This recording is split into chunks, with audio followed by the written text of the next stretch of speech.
So Dave Allen knocks out Nick Webb with one punch in the 4th round, in definitely the most dramatic finish of Dave Allen's career so far.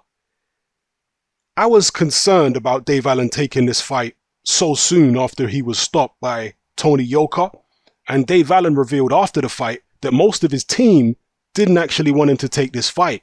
Most of his team thought it was too soon. Not that they didn't think he could beat Nick Webb, but they just felt like taking on a guy who is a puncher so soon after being stopped and taking so many shots against Yoka was a little risky. And that's how I felt. But the risk in this instance paid off. But it didn't look like it for the first 3.5 rounds, because Dave Allen went into sparring partner mode almost immediately. He was charging forward. Nick Webb was hitting him with a lot of shots.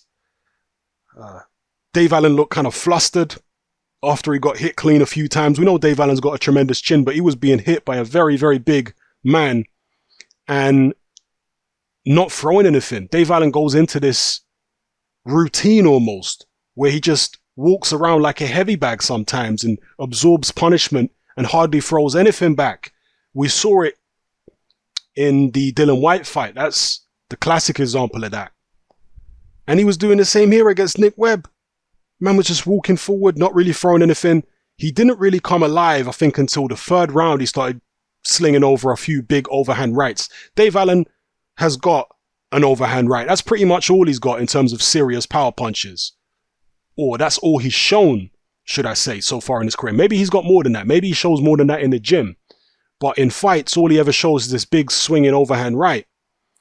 And he tried it against Nick Webb a couple of times, I think in the 3rd round, and he tried it in the 4th round before the one that ended the fight landed.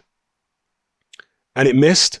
But the second time he tried it in the 4th round, he threw a left hook to the body first to maybe distract Nick Webb's attention. In fact, he landed it earlier in the round, but it didn't land quite flush on Nick Webb.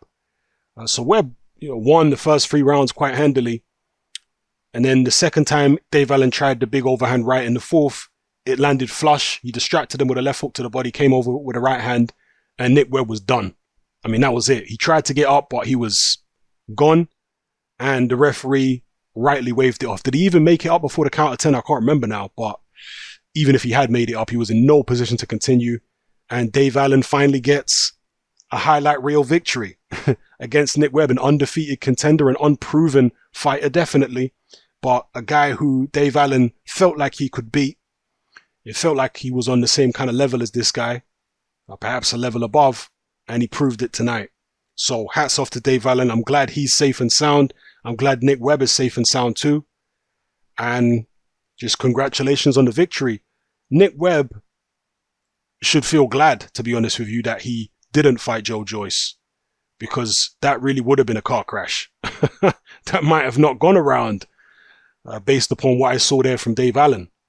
If Dave Allen can do that to you, Joe Joyce, who's bigger, stronger, probably hits harder than Dave Allen, man, that would have been ugly. It might have been over in a round or two. But whatever the case may be, great victory for Dave Allen. Happy for him. He got a nice payday apparently from this and a win bonus. So it's just good to see him winning a fight rather than being a tough loser. So yeah, shout out to him. Happy for the guy. And who knows where his career goes from here. Maybe he'll retire on that. Maybe he'll continue. I've got a feeling that he will continue. I think it will be difficult for him to retire. I think the kind of money he'll start being offered to face other people will be too much for him to turn down. I know he's a very erratic character, Dave Allen. Some days he feels like quitting boxing. Other days he feels like he could go on for longer. So we'll see.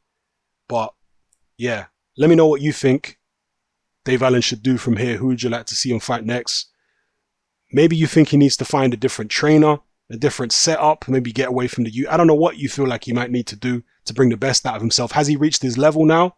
Can he actually improve significantly enough to be a serious force at British, European, maybe even one day world level? Let me know what you think. I'm out.